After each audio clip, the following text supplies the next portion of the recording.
Vamos a iniciar nuestra formación. Vamos a ponernos en las manos del Señor. Vamos a orar todos juntos la oración de nuestro signo.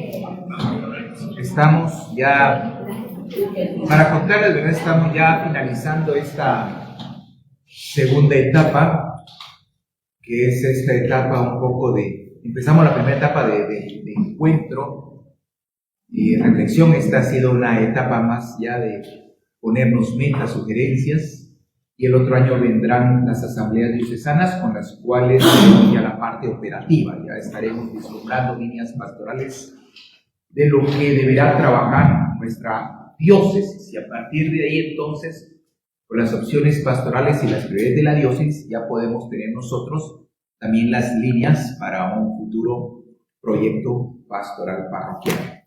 Bueno, vamos a hacer todos juntos la oración del signo. Padre, y del Hijo y del Espíritu Santo. Amén.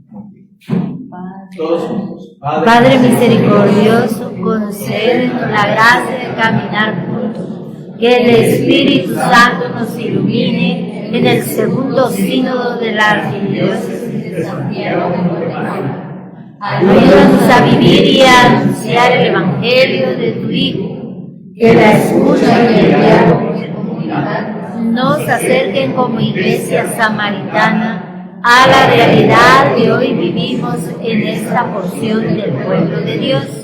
Que Nuestra Señora de la Asunción, dócil a tu palabra, interceda para que este sínodo nos lleve a nuestro encuentro con nuestros hermanos más necesitados. Te lo pedimos por Jesucristo nuestro Señor. Amén. Caminemos juntos, viviendo y anunciando el Evangelio. Muy bien. Bueno, entonces vamos a nuestro tema 4, seguimos avanzando, creo que nos vamos a ir poniendo al día, ¿verdad? Bueno, la evaluación, ¿esa es de la última vez o es de esta? Están revisando el DVD. Muy bien. Bueno, perfecto. Aquí estamos, sí, este es el tema 4, la iglesia como misterio y comunión. Entonces vamos a sobre todo entender, yo creo que esta es la palabra clave aquí que hay que entender, qué significa misterio. Misterio no es así algo misterioso que no entendemos, no, eso no significa, ¿verdad? La palabra comunión creo que ya la entendemos y está clara que somos y debemos ser comunidad. La iglesia es comunidad, somos familia de Dios.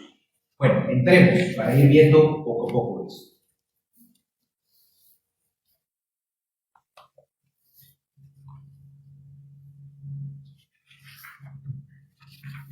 Vamos a ver nuestro enlace para unirnos con el tema anterior. Ahora sí.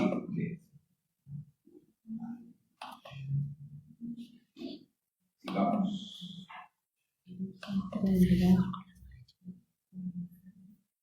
Bueno, entonces si tienen no sé si está aquí en la presentación, pero si está en el folleto. En la catequesis anterior hemos profundizado sobre el origen trinitario de la Iglesia y su relación con las tres divinas personas. Por eso ahí se verá a la hora de origen, decir la palabra, la situación trinitaria. Ahora queremos ver la Iglesia en una doble dimensión. Esto sí es importante tenerlo claro. La Iglesia, en cuanto a misterio, es una realidad que manifiesta algo más profundo.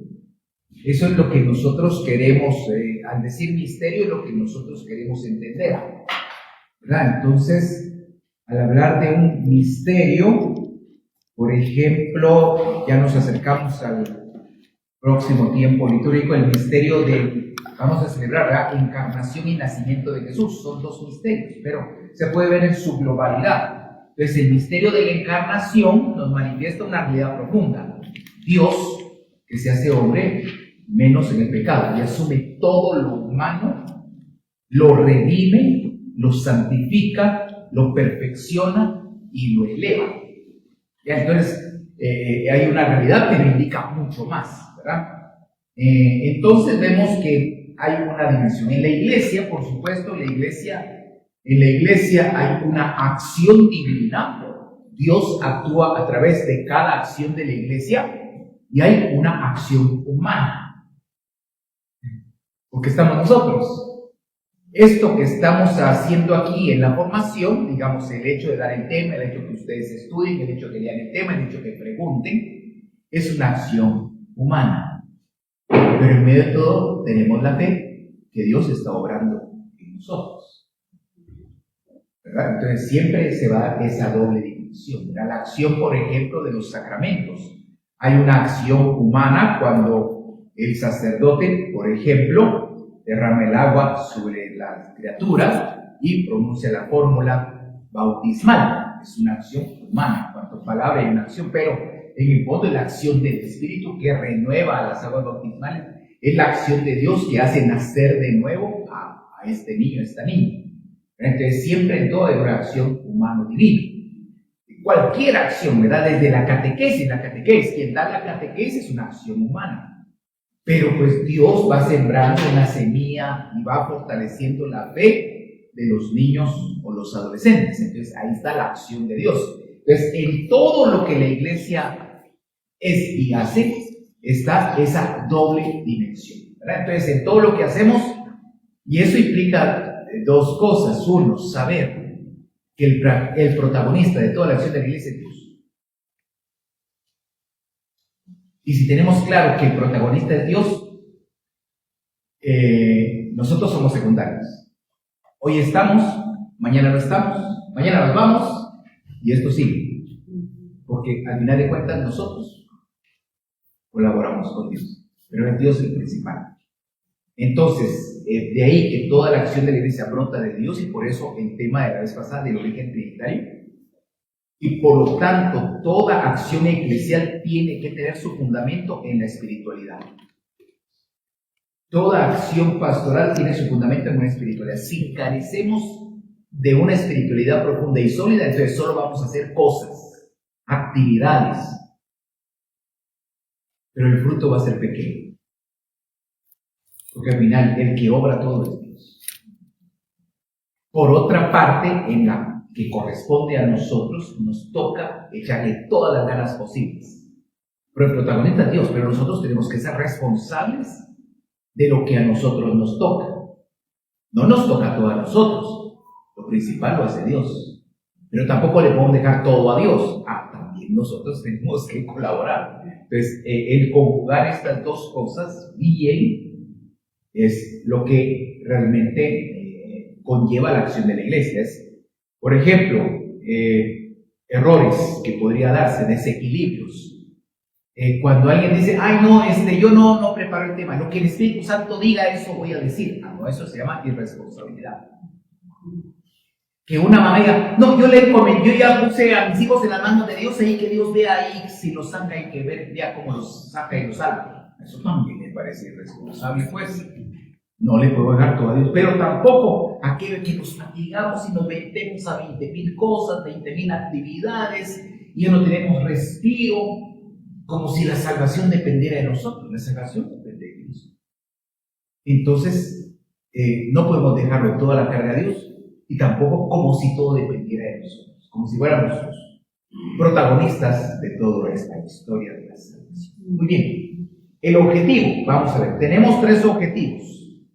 Dice 3 verbos: profundizar, ¿verdad? Significa que ya estamos, pero hay que ir al fondo. Profundizar nuestro conocimiento, es decir, que ya tenemos. Esto indica que ya hay un conocimiento de base, ¿verdad? Pero vamos a profundizar para afianzar, es decir, solidificar, ¿verdad? Y vivir. Porque si no le damos a la vivencia, entonces solo nos quedamos con conocimiento. De una manera más profunda nuestra pertenencia a ella, porque todos por el bautismo somos iglesia. Todos por el bautismo somos corresponsables de la acción pastoral. A mí me llama la atención cuando recuerdo en una parroquia que me dijo, no, padre, ¿será que, mire, yo estuve ahí de seminarista y regresé de padre? Estuve 2 veces. Y me decía ahora alguien que me conoció de semestre, me trataba de tú, me decía, oh, mira padre, ¿nos das permiso para cantar la misa? Mira vos, le digo, ¿cómo me pedís permiso? Si esta es tu parroquia, esta es tu casa. Dale, pero no me pidas, avísame si querés, pero no me pidas permiso. Porque no es así, le digo. Entonces, si no hay quien cante, no pidas permiso. ¿Verdad? Entonces, ¿por qué? Porque entonces significa que nos sentimos extraños en la casa. ¿Quién pide permiso para ver la refri? ¿Quién pide permiso para ver la tele? Pues yo digo que nadie, va. Ahora, si no está en su casa, pues si está en su casa, sí, pero en la casa. Si supone que si yo estoy en casa, me siento en casa. Y si somos iglesia y nos sentimos iglesia, nos sentimos familia, pues claro, se nota, ¿verdad? Porque la hacemos nuestra, ¿verdad? Que somos parte de. Segundo verbo, comprender. Comprender mejor. Quizá me llama la atención la manera como redactaron eso. Comprendemos. Lo que debe entender el objetivo es que sí, ya comprendemos, pero la idea es mejor, con más claridad. Lo que significa ser una comunidad cristiana. Creo que esta semana les ha caído un poquito por acá, ¿verdad? Por la primera lectura. Pero, y si no, ¿cómo vamos a mejorar? Porque podemos creer que estamos bien, y a veces no estamos bien. Como me dijo alguien, no me acuerdo dónde, ¿verdad? Alguien me dijo, y es como cuando uno llega a un lugar, ¿verdad? Y usted dice, aquí me parece que todo está bastante bien, bastante bonito, ¿sí? Pero si usted está habituado a eso, si usted, por ejemplo, entra a su casa, como siempre ha vivido en su casa, o por lo menos muchos años en su casa, hay cosas que usted no nota. Si llega alguien de afuera, yo cambiaría esto, yo cambiaría lo otro. Dice uno, ¿por qué? Porque no es su casa, porque no ha vivido ahí. El que viene de fuera dice, haría estos cambios o haría estos otros. Uno, como ya se acomodó, sea su casa. También puede pasarnos a nosotros como comunidad. ¿Qué significa ser comunidad cristiana? Y entonces aquí vienen dos sentidos: la gran comunidad y la pequeña comunidad. Hoy la opción pastoral parroquial es pequeñas comunidades. No puede ser una parroquia que no tenga pequeñas comunidades. Y por otra parte viene la gran comunidad, que no solo es la parroquia, también el decanato, también la vicaría, y sobre todo la diócesis. Muy bien. ¿Para qué? Para avanzar hacia un compromiso misionero. Creo que no tenemos, de las cosas que nos hacen falta, creo que no tenemos una pastoral de evangelización. Creo que no tenemos una comisión de misiones. Entonces, ¿cómo vamos a hacer misión si no tenemos una pastoral que organice eso? No es que la haga, la organice. Entonces, es importante que si queremos ser una parroquia viva, una parroquia evangelizadora, una parroquia misionera, pues tenemos que ver cómo tenemos los mecanismos pastorales que faciliten eso, ¿verdad? Y hay una manera de hacer pastoral que esté más en la línea de lo que Jesús quiere. Esto es interesante para todos. Para ustedes como feligreses y para nosotros como pastores. Fíjense eso. Una manera de hacer pastoral que esté más en la línea de lo que Jesús quiere de ella. De lo que Jesús quiere. Y me parece que hay una buena sensibilidad. Estos días se hizo una publicación de una entrega de víveres en un sector de la parroquia. Claro, lo hicieron chiquito, no eran muchos víveres, se visitaron unas casas, de ahí fue al interno del sector. No era de salir, no había tanto. Creo que ahí la gente decía sí, que deben ir a los pobres, que deben ir a los necesitados, que ahí deberían ir aquí, que debería hacerse allá. O sea, la invitación ahora es muy fácil decir, hagan, vayan, aquí, allá. Ahora la idea es, ¿por qué no mejor hagamos, comprometámonos, veamos, yo colaboro, yo ayudo? ¿Para qué? para llegar a más gente. Porque necesitamos más gente, necesitamos más recursos, necesitamos más víveres. Es decir, vayan, es muy fácil. Vayamos, es lo mejor. Entonces, por eso, pero claro que Jesús quiere que vayamos a más gente, que atendamos mejor. Pero si tenemos solo cuchitos de gente, ¿qué podemos hacer? Hacemos lo que podemos, ¿verdad? Tercero, asumir. Palabra clave. Esto ya es muy personal. Asumir a nivel personal que la esencia de la iglesia es ser misterio de común unión. Yo creo que mientras estemos aquí es algo que vamos a enfatizar. ¿Cómo lograr esa común unión de toda la parroquia? ¿Verdad? Me decían en un consejo esta semana, ¿cómo van con la programación 2025? Ahí revisamos y andaban un poquito perdidos, así como ahí por donde fue el hijo de la Llorona, por ahí. Entonces, pero el punto es que no habían comprendido. Me decían, es que, entonces dije, sí, las comisiones pastorales deben trabajar unidas. Bueno, todos los lectores de toda la parroquia, de los 5 sectores, un único proyecto. Todos los ministros de los 5 sectores, un único proyecto. Lo mismo los coros, lo mismo los jóvenes, así va. Pero alguien me dijo con mucha verdad. Alguien me dijo, padre, ¿quiénes son los otros lectores de los otros sectores? Yo le digo, averiguo. Pregunte. ¿Verdad? ¿Por qué? Porque me decía, es que no nos conocemos. Entonces significa que no hay común unión. Que hace falta mucho por construir. Hay pasos. Yo no digo que estamos en cero, pero hace falta mucho por construir esa comunidad parroquial. ¿Verdad? Entonces, sí, dice uno, por eso me llama la atención que lo asumamos. Lo asumamos como algo que el Señor quiere. Lo asumamos como un reto pastoral. ¿Cómo lograr comunión? ¿Verdad? Y entonces yo creo que ya vi una muestra, pero solo es una. Tengo que ver 4 muestras más. ¿Cuánta gente de los otros sectores van y se mueven cuando es la fiesta patronal de un sector? ¿Van de los otros sectores? ¿Vienen de los otros sectores? Entonces no hay comunión. Es la comunidad, no a nivel parroquial.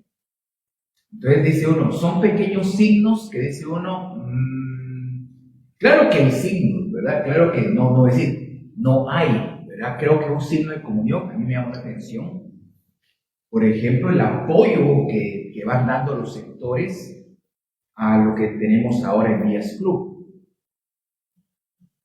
Y para los que no saben, creo que la mayoría no sabe, en este mes de noviembre ponemos el techo.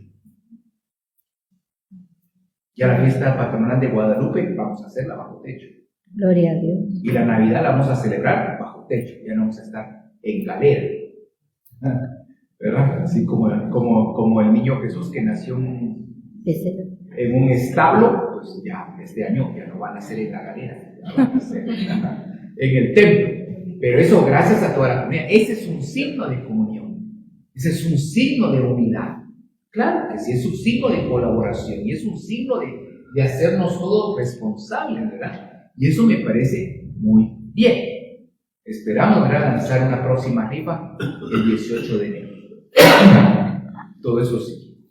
En fin, entonces dice, del que nos viene el compromiso de ser nosotros, atención, allá, nosotros, todos, siempre instrumento de comunión entre todos. Interesante. Nosotros, pero fíjense que no dice nosotros entre nosotros. De nosotros entre todos. Y todos implica ir más allá de los límites de la iglesia. Eso implica nuestros vecinos, compartan o no nuestra fe. Tenemos que ser signo de comunión entre todos. Bueno, muy bien. Entonces vamos, aquí tenemos los 3 dedos. Vamos a la siguiente. Muy bien. Tenemos, antes de entrar al tema, tenemos la palabra. ¿Quién lo tiene? Tenemos el folletico, ¿no? Sí. Muy bien. Lo tienen ahí, espero que lo tengan en su casa. La parte amarilla, el recuadro de la página 33. Muy bien. En casa, por favor, lo siguen. Ahora ya no tengo micrófono para acá, pero si ¿quién quiere leerlo desde su lugar? ¿Ah, se escucha? Ahora. ¿Quién quiere leerlo? Please. Ahora me alegro cuando tengo que sufrir por ustedes, pues así completo en mi carne lo que falta a los sufrimientos de Cristo para bien de su cuerpo, que es la Iglesia. Esta me ha sido encargada por cuando recibí de Dios la misión de llevar a efecto entre ustedes su proyecto, su plan misterioso que permaneció secreto durante siglos y generaciones. Este secreto acaba de ser revelado a sus santos. Quiso darles a conocer la gloria tan grande que su plan misterioso reservaba a las naciones paganas. Ustedes tienen a Cristo y esperan la gloria. A ese Cristo anunciamos cuando amonestamos a cada uno y le enseñamos la sabiduría, pues queremos que cada uno llegue a ser perfecto en Cristo. Me gusta. Hay palabras que a mí me encantan más. Bueno, realmente, como dice, ¿verdad? Completo en mí lo que falta al sufrimiento de Cristo para bien. Aquí viene, ¿verdad? Para el bien. Es decir, siempre todo lo que hacemos debe ser para bien de su cuerpo de Cristo, que es la iglesia. Qué hermoso es eso, ¿verdad? La parte final me encanta. Entonces, algo que ustedes tienen que tener en cuenta. No sé cómo son ustedes, ¿verdad? Pero a mí me encantan los retos. A mí me encantan los retos. Y una de las cosas que pasó es que cuando a mí la médico me retó a bajar de peso, pues lo asumí, porque me retó. Y bajé, no se imaginan cuánto. Ahora el reto es mantener, pero bueno, eso está más difícil. Entonces, el reto es este. A este Cristo anunciamos cuando amonestamos a cada uno. Eso no les va a gustar, pero está en la palabra.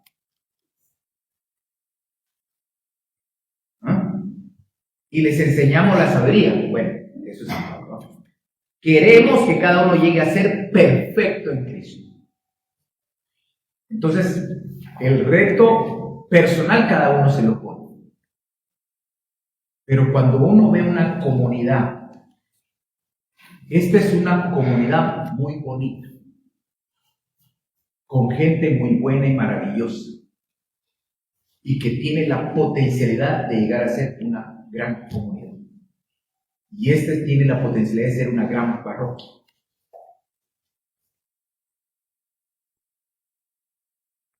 Entonces hay que sacarles el jugo para que lleguen a ser. Y hay que apretar para que lleguen a ser. Y hay que motivar, y hay que exhortar, y hay que acompañar para que lleguen a ser. Pues, porque tienen la potencialidad para hacerlo. Lo pueden hacer. ¿Verdad? Solo es de afinar, de apretar, acompañar y enseñar.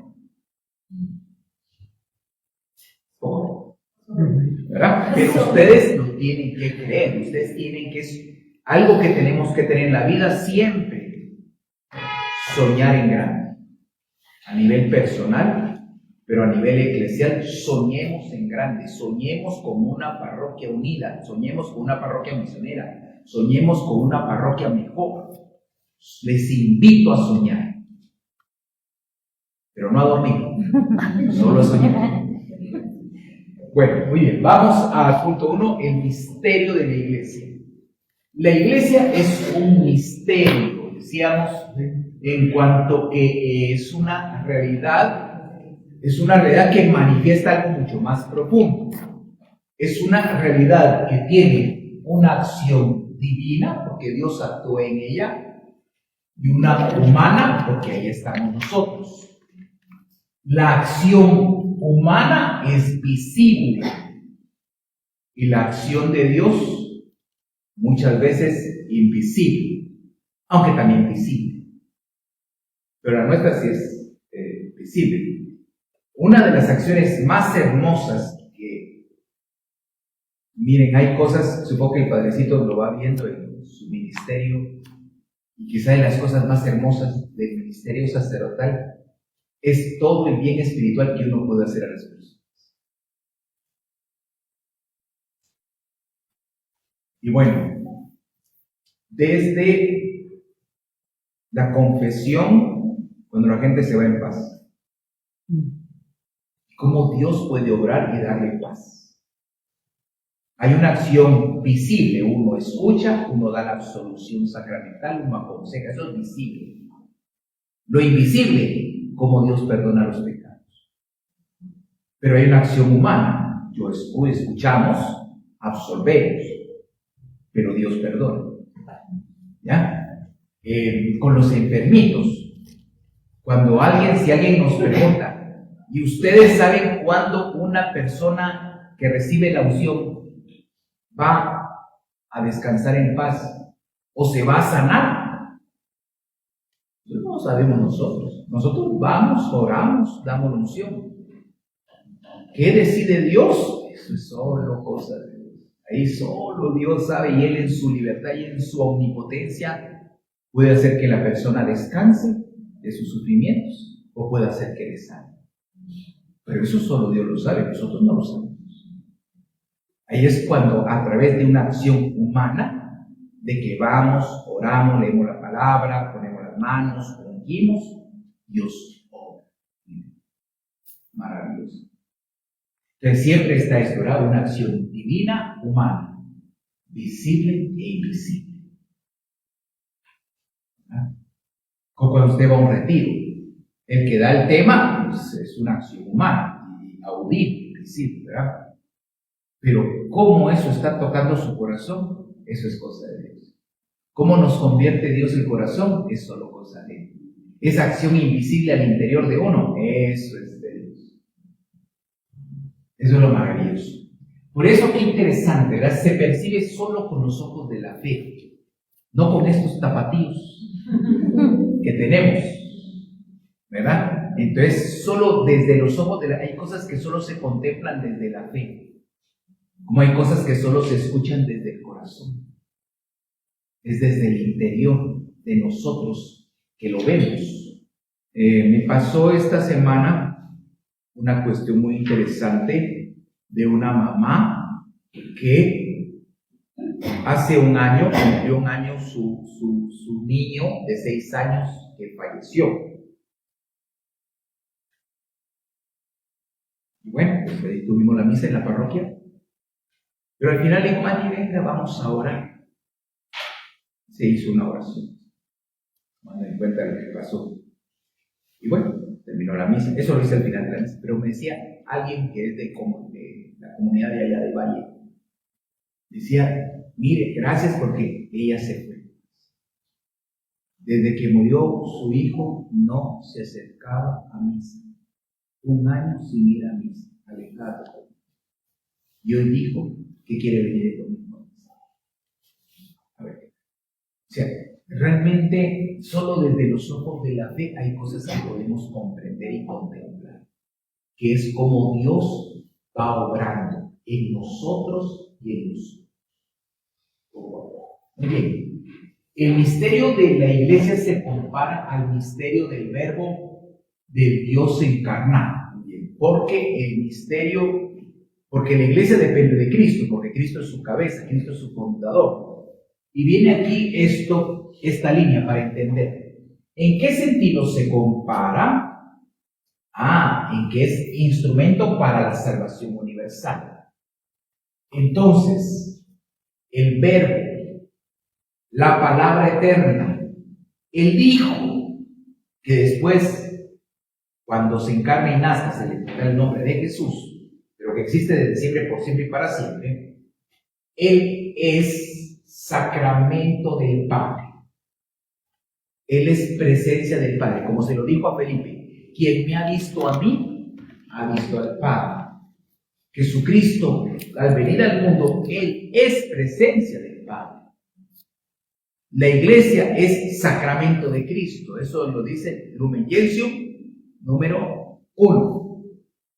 Y es una de las eclesiologías, toda la eclesiología sacramental que está presente ahí en el Vaticano II. La iglesia es sacramento de Cristo, es decir, que la iglesia es presencia de Cristo, como Cristo es presencia del Padre. Nadie ha visto al Padre, solo el Hijo, y aquel a quien el Hijo se lo quiera revelar, lo dice en el Evangelio de Juan. Entonces, la iglesia es, por eso es misterio, porque manifiesta una realidad profunda y manifiesta a Cristo. Nuestra misión es manifestar a Cristo, la salvación de Cristo. Por eso, qué importante la carta encíclica del Papa, la Dilexit Nos, para conocer ese amor humano divino del corazón de Jesús. Y es lo que tenemos que manifestar nosotros. Entonces, el verbo de Dios, la palabra eterna del Padre, el Hijo, para que entendamos más, el verbo de Dios, porque es la palabra eterna del Padre que se encarna, que se hizo uno de nosotros. Él es el Salvador. La salvación nos viene por Cristo Jesús. Ahora, ese misterio de la salvación debe ser continuado por la iglesia. Entonces, la iglesia es un instrumento para la salvación universal. Pero esa salvación no se da de Cristo. Pero la iglesia prolonga esa acción de Cristo en el tiempo. ¿Para qué? Para que la gente se salve. Por eso, la parte misionera, el anuncio del querigma, la acción de los sacramentos, que no es sino hacer efectiva la salvación que Cristo nos trajo por su pasión, muerte y resurrección. Entonces, si alguien dice: mire, ¿y cuál es la misión de la iglesia? La de Jesús. Prolongar la misión de Jesús. La misión de la iglesia no es otra sino la misma de Cristo Jesús. Entonces, por eso es que tenemos que tener claro qué es lo que hizo Jesús, qué dijo y qué hizo, porque eso que Él hizo y dijo es lo que tenemos que hacer nosotros, adaptado al tiempo actual, con métodos actuales, con la tecnología actual, pero es lo mismo. Entonces hoy se trata de evangelizar, por ejemplo, a través de las redes sociales, claro. Hoy es a través de la tecnología, claro. ¿Verdad? Claro. Tiene que ser así. Pero es lo mismo que Jesús hizo. Claro, Jesús se subió a una barca. Nosotros nos subimos a las redes sociales. ¿Verdad? Hacemos lo mismo. Llevar la buena nueva, llevar consuelo, llevar esperanza. ¿Verdad? Llevar salvación a las personas. Sigamos. ¿Qué entendemos por misterio? Decíamos que esta es la palabra clave. Misterio no es algo irreal. Misterio es un fantasma. No existe. Misterio es algo misterioso que no sabe. No, eso no es. No es algo confuso, algo a lo que no se puede llegar, ¿verdad? Hoy entendemos, el misterio es una cosa que tenemos que creer por la fe, pero que no llegamos a comprender. No, es que sí tenemos que comprender, ¿verdad? No podemos creer de manera absurda o simplemente irracional. Eso ya no es fe, ese sería un fideísmo, ¿verdad? Creer solo por creer. No, hay que dar razones de nuestra fe, dice la Escritura. Entonces hay que dar razones. Nuestra fe es una fe también, es una fe orada, meditada, reflexionada, contemplada, pero también es una fe razonada. Bueno, muy bien. Entonces, el misterio no es algo que no podamos entender. Claro que nos sobrepasa, por supuesto. O que nunca terminamos de comprender. No. Lo cierto es que el ser humano, conforme va avanzando en el tiempo y su capacidad de reflexión es mejor, entiende mejor los misterios de Dios. Yo estoy convencido que de aquí a 5 siglos el ser humano va a entender mejor el misterio de Dios. Pero ya no vamos a estar ahí. Nosotros entendemos mejor el misterio de Dios que hace 200 años. Por supuesto, porque el ser humano va desarrollando sus capacidades, la revelación sigue avanzando. Dice la de Iberno, ¿verdad? La revelación histórica. Entonces, como decimos, ¿verdad? El misterio cristiano es siempre una realidad divina. Cristo. Entonces, nosotros tenemos dos términos fundamentales, ¿verdad? Misterium, que es una realidad sagrada, y luego mysterium se tradujo en latín como sacramentum, ¿verdad? Entonces tenemos una palabra de origen griego que viene misterio y que viene sacramento, bueno, que es lo mismo, solo que así se traduce, sigamos. Ay, ya pasó el punto 3. Entonces voy a leer lo que dice aquí. El misterio no es algo que no podamos entender, sino algo que algo que nunca terminaremos de comprender. El misterio siempre se va profundizando. Sí lo podemos entender, quizá no lo abarquemos de todo, pero podemos comprenderlo. Y a lo largo de la historia vamos comprendiendo mejor el misterio de Dios, o los misterios de Dios. Dice aquí, segundo parrafito, página 34. No debemos dejar que la búsqueda que nos parece interminable del final del túnel nos desanime de continuar caminando por él. Será, en efecto, ese constante buscar lo que nos permitirá ir creciendo al movernos en su luz. El misterio cristiano es siempre una realidad divina que se nos revela en Cristo y en él se nos manifiesta en una forma visible. Entonces, al profundizar, hay cosas en la vida que miren, uno poco a poco uno tiene que ir profundizando en el misterio, o en los misterios. Por ejemplo, yo a veces me hago preguntas y le doy vueltas a la pregunta, y le doy muchas vueltas a la pregunta. A veces consulto, ¿verdad? Porque yo quiero consultar con alguien que de repente es experto en un quiero saber qué piensa que es, para poder entender. Por ejemplo, hay una realidad, el misterio de la muerte. Dios no creó la muerte, no es voluntad de Dios la muerte, ¿verdad? Relea la primera lectura del domingo 13º en tiempo ordinario, y ahí dice la libro de la sabiduría: Dios no ha creado la muerte, ni se arregla con la muerte de los vivientes. Dios creó al hombre para que viva.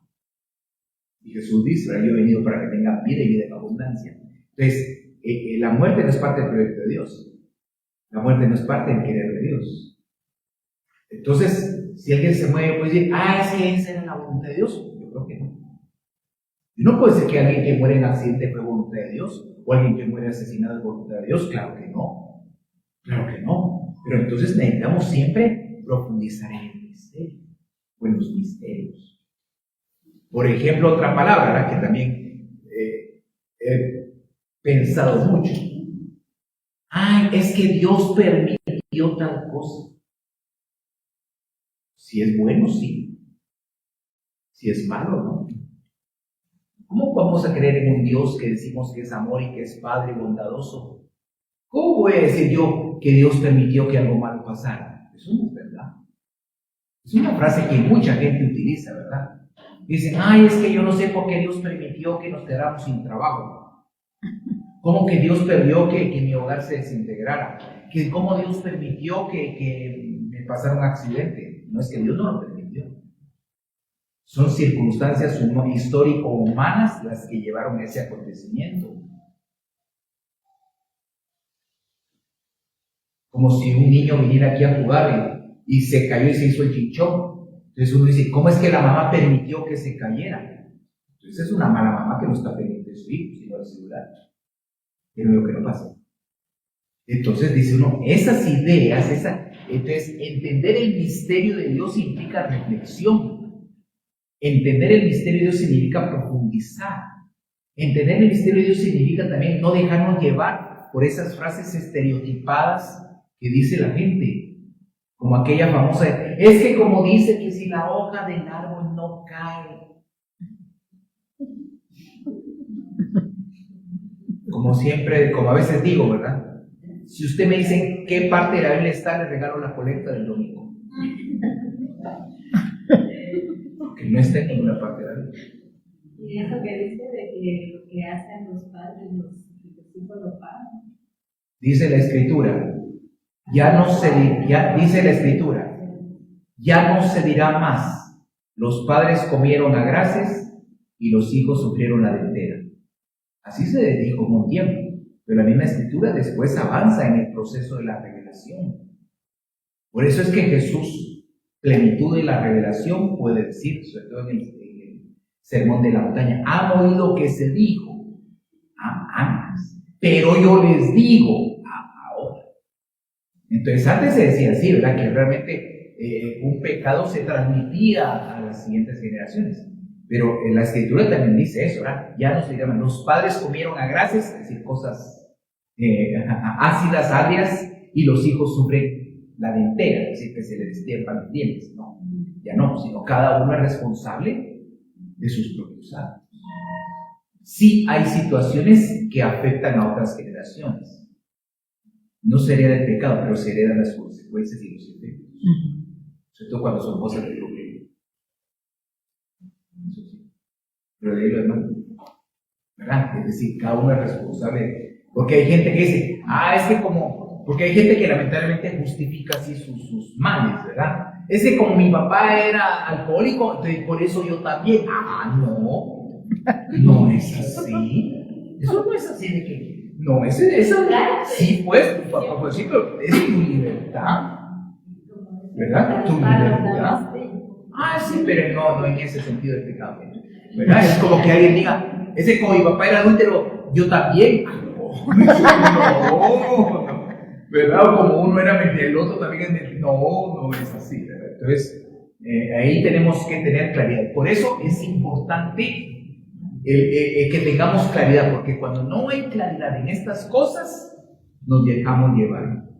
Y repetimos lo que todo el mundo dice, y que no corresponde a la verdad del misterio de Dios. Y después el misterio de la iglesia, ¿verdad? Es decir, sobre todo recordemos, Dios es amor. Y si algo contradice que Dios sea un Padre amoroso, hay que cuestionarlo, ¿verdad? No lo puedo yo creer. Porque Cristo nos reveló a un Dios que sobre todo es amor. ¿Verdad? Bueno, muy bien. Entonces, claro, la revelación histórica sigue. Por eso dice esa parte. No dejamos de estar en búsqueda. Y la idea de la teología es siempre profundizar en los misterios de Dios. Siempre vamos buscando. Y es que eso es lo hermoso de la teología. Porque al estudiar la teología, yo ahí encuentro a Dios. Profundizo en el misterio de Dios. Conozco mejor a Dios. No es que uno lo sepa todo. Quedamos claros. Eso es lo que uno conoce. Poquito. Dice que como eso que dice la persona que muere en un accidente, no es que Dios quiere, no es así, se me ocurrió ahorita cuando fue el terremoto, toda la gente que falleció ahí. No fue por ustedes. Es un desastre natural. El mundo, como pasa no solo con nuestro planeta, sino otros planetas también pasa en cataclismos. Nuestras cordilleras se formaron, los continentes se van formando a través de cataclismos. Por eso es que realmente para nosotros qué importante es el diálogo de la ciencia con la fe. La fe no pelea con la ciencia, se complementa.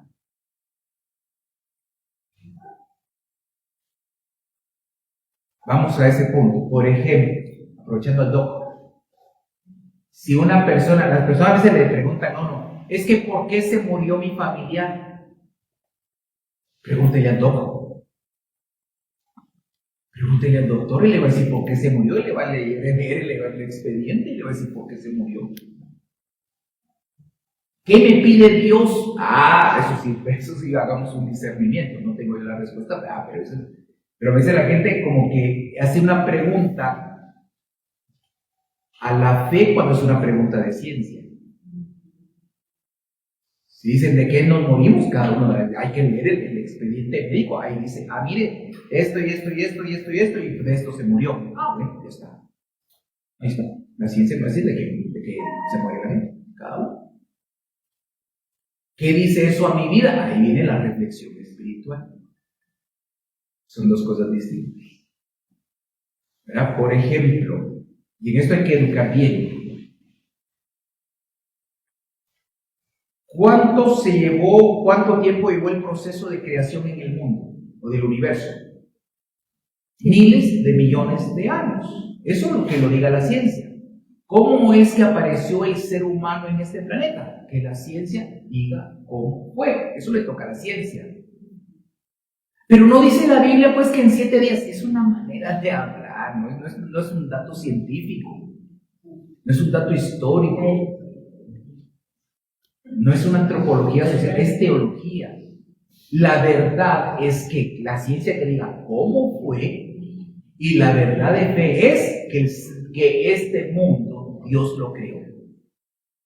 Que fue la gran explosión, que no sé qué, que ahora se cuestiona eso, ¿verdad? Ahora dicen, de repente no puede decir.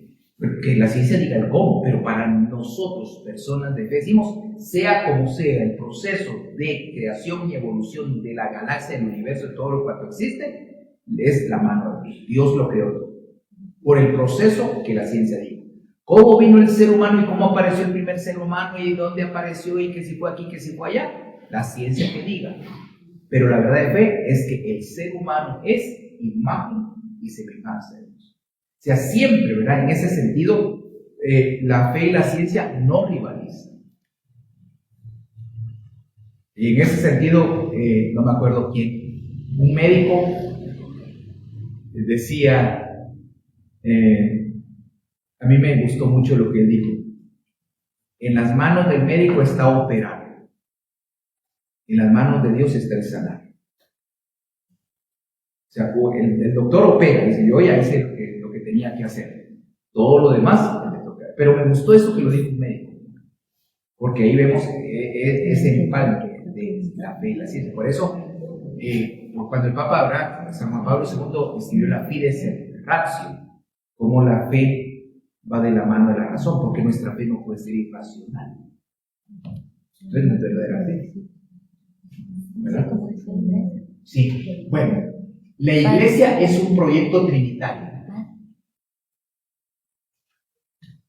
Pregunta una hermana, dice, ¿la muerte se anticipa por el caso de haber sido víctima de violencia?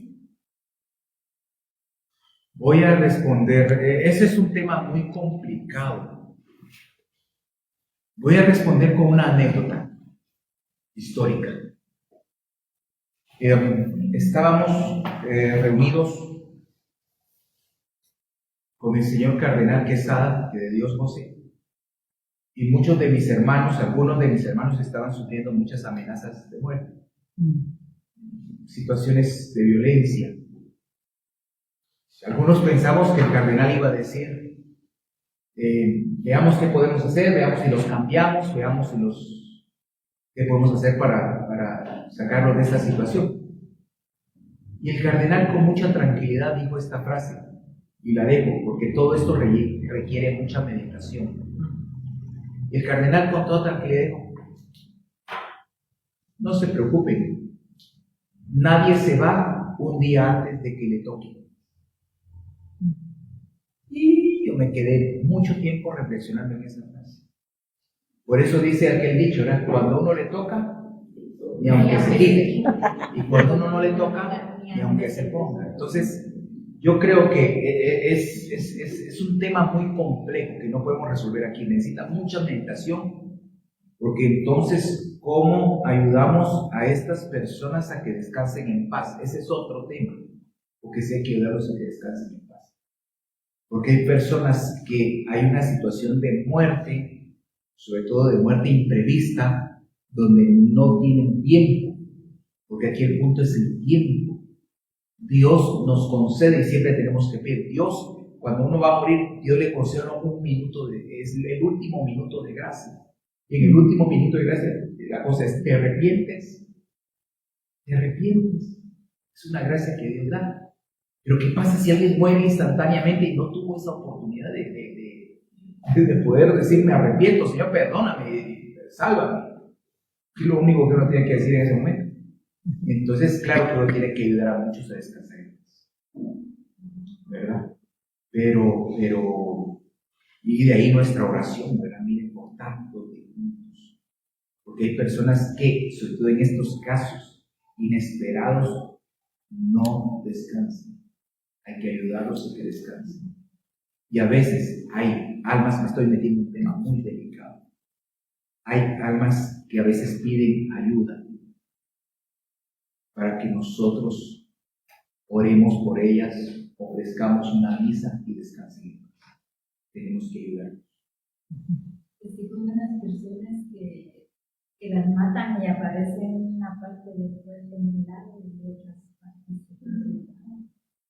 Sí, el punto es donde a veces ahí es donde uno tiene que ir uno tiene que ir a orar ahí al lugar. Y como digo, lo mejor siempre será una misa. Y orar por su eterno descanso, orar porque lamentablemente hay cosas que a veces en situaciones imprevistas la persona no muere, hay que ayudarlos a morir en paz. Y ahí viene mucho de nuestra oración. Nosotros tenemos que orar. Una cosa que yo aprendí, hay un movimiento que se llama Nuestra Señora Montillon, movimiento de Francia, que es orar. No solo hacen eso, pero me gustó mucho, ¿verdad? Que es orar por las almas de Dios. Y hay mucha gente que necesita mucho de la oración, ¿verdad? Y sobre todo por estas muertes imprevistas. Sí. Bueno, sigamos, ¿verdad? El gran misterio de la iglesia consiste en ser imagen de la Trinidad en la tierra. Ok, interesante. Imagen no es la Trinidad, debe ser imagen. Atención con la palabra. Cuando usted se mira al espejo, usted mira su imagen, pero no es usted. Porque si yo tengo aquí el espejo, dice, ¿dónde estoy yo? Yo estoy aquí. Este soy yo.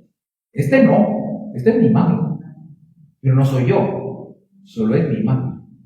Claro que es mía. Ni modo, estoy enfrente. Entonces, entender esto. Atención. Entonces, la iglesia debe, y al decir que es imagen, ¿qué significa? Que debe reflejar como un espejo, debe reflejar a Dios uno y trino. Entonces, la iglesia es imagen, debe reflejar eso. Nosotros fuimos creados a imagen y semejanza. Realidad, de punto de partida, somos imagen de Dios. Punto de llegada, seremos semejantes a Él. Eso será al final de los tiempos. Entonces, ¿qué significa que tú eres imagen de Dios? Y que el otro también es imagen de Dios. Primero, si yo soy imagen de Dios, tengo que reflejar a Dios, porque soy su imagen. ¿Ha visto usted que hay espejos distorsionados, verdad? Hay espejos hay salón de espejos donde uno aparece más ancho, donde uno aparece más alto. Entonces son imágenes distorsionadas. Entonces, si nosotros somos creados en imagen de Dios, yo tengo que reflejar a Dios lo mejor posible, ser el mejor espejo para reflejar a Dios. Eso es un gran reto. Pero también el otro es imagen de Dios. Entonces, si el otro es reflejo de Dios, le tengo que respetar, le tengo que querer. porque el otro también es reflejo. El otro tiene una dignidad, como la tengo yo. Y tenemos una misión, reflejar a Dios. Y esa es la misión de la iglesia. La iglesia existe por voluntad del Padre. Eso ya se vio desde el primer tema. Fundada por Cristo, ya vimos las 3 etapas, desde que llamó a los discípulos, por el misterio pascual nace la iglesia y vivificada por el Espíritu Santo. La iglesia dice contemplada con ojos de fe. ¿Verdad? Es una comunidad humana, aquí estamos nosotros, pero en la iglesia habitamos. Por eso también es una realidad divina. Por lo que si la contemplamos con ojos de fe, comprendemos que la iglesia fundada por Jesús no es solamente una comunidad humana, es que no es solo, es parte de, pero no solo, porque si fuera solo, estoy en el tercer párrafo del punto 3, si fuera solo, es que comunidad humana, un grupo en Marimba también es una comunidad humana, una ONG es un grupo humano, cualquier cosa, un equipo de fútbol también es un grupo humano, lo que sea. ¿Verdad? Es que lo que nos hace nosotros distintos es que es signo de la presencia salvadora de Dios. Ciertamente la iglesia es una comunidad humana, claro que sí, ¿verdad? Por supuesto, dice, ¿verdad? Con hombres y mujeres, con sus virtudes y sus defectos, con estructuras, organización, sí, pero también es una realidad divina santificada por Cristo. Eso es lo que nos hace diferentes a cualquier estructura humana, la presencia de Cristo acá. Muy bien, siguiente. Por aquí vamos a llegar. Qué hermoso este punto. Muy bien. ¿A partir de cuándo formamos parte de la iglesia? Desde el bautismo. Muy bien, 100 puntos. Somos parte de. O sea, por favor, esto tenemos que tenerlo claro. Somos parte de. Y esto tiene sus implicaciones. Somos iglesia. Hay un canto. Aquí que tengo yo nuestra voz. No. Iglesia soy y tú también. En el bautismo renacemos a una vida singular. Entonces, interesante, porque fíjense ese canto tan bonito. No sé si aquí lo cantan, ni si aquí se lo saben. Pero es eso, ¿verdad? Iglesia soy y tú también, ¿verdad? En el bautismo, ahí, o sea, hay muchos cantos bonitos que tienen, ¿verdad? Yo creo que la gente solo canta porque tiene boca, ¿verdad? Pero a veces dicen, no se dan cuenta de lo que estamos cantando, que detrás de un canto hay una letra, y en la letra hay una verdad, algunas más simples, algunas un poco más profundas. Pero fíjense, ese canto es eso, somos iglesia, todos somos iglesia. No podemos reducir la iglesia al templo. Aunque a veces decimos, ahí nos vemos. Bueno, así decía yo.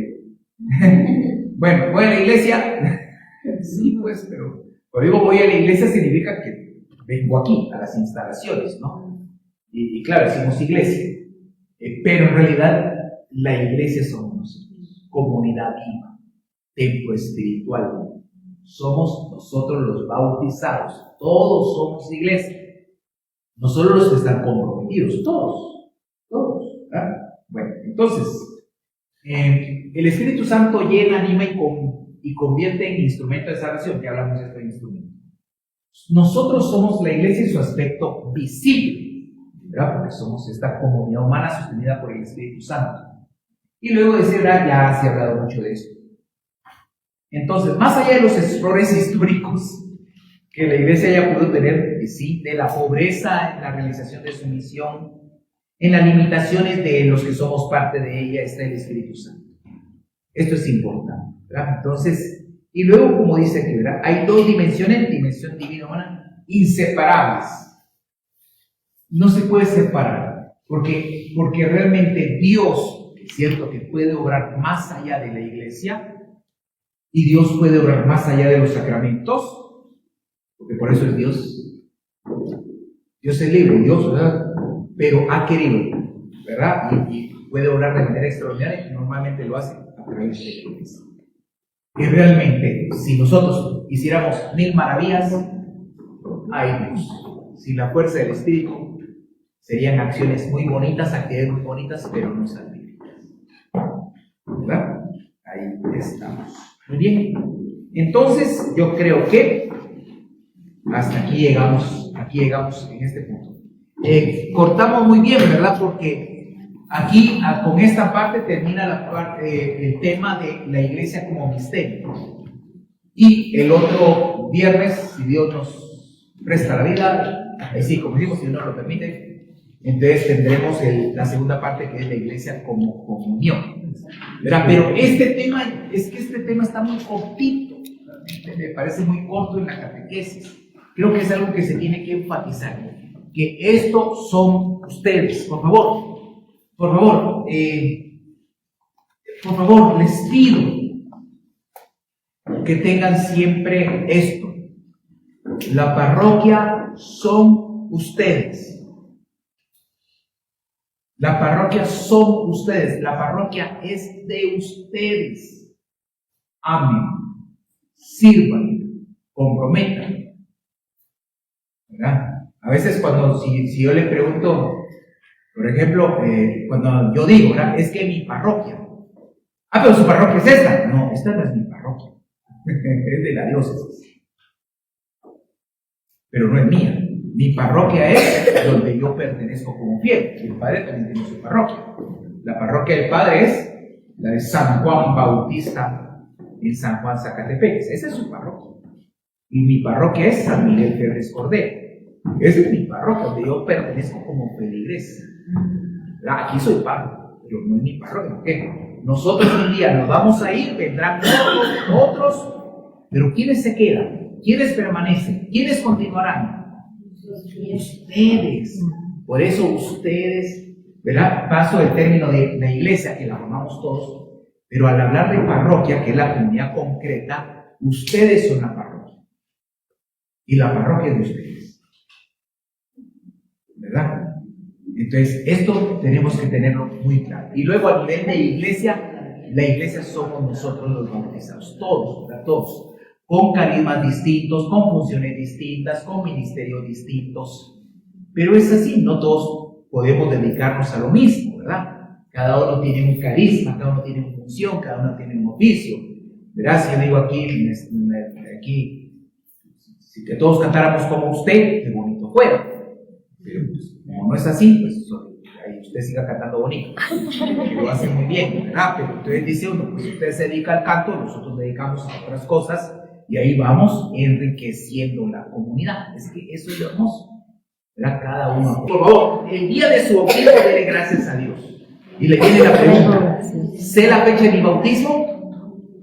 Sí. Ese día del bautismo nacimos en Cristo Jesús, ese viene la vida nueva, ahí empieza la salvación. Todo eso es en nuestro bautismo, porque en nuestro bautismo empezamos a hacer iglesia y empieza la vida entre nosotros. Entonces tenemos que tener claro cuál es el día de nuestro bautismo y darle gracias a Dios, porque ese día, en su infinito amor, nos adoptó como hijos. Entonces, mi fecha es el 8 de noviembre. Así que el 8 de noviembre nos veremos nuevamente en la catequesis. Y si alguien viene, pues aunque sea una telita de pastel, pero algo hay. La mía, Bueno. 7 de diciembre. La mía, 7 de diciembre 7 me de bautizaron. Pues la era. Así que le echaron agüita para que no se incendie. Sí. Bueno, nos encomendamos a nuestra madre. Dios te salve María, Llena eres de gracia, el Señor es contigo. Bendita eres entre todas las mujeres, y bendito es el fruto de tu vientre, Jesús. Santa María, Madre de Dios, ruega por nosotros pecadores, ahora y en la hora de nuestra muerte. Amén. Gloria al Padre, al Hijo y al Espíritu Santo, Como era en un principio, ahora y siempre, por los siglos de los siglos. Amén. y la bendición de Dios Todopoderoso, Padre, Hijo y Espíritu Santo, descienda sobre ustedes y les acompañe siempre. Amén. Amén. Saludos a quienes nos siguen en las redes sociales.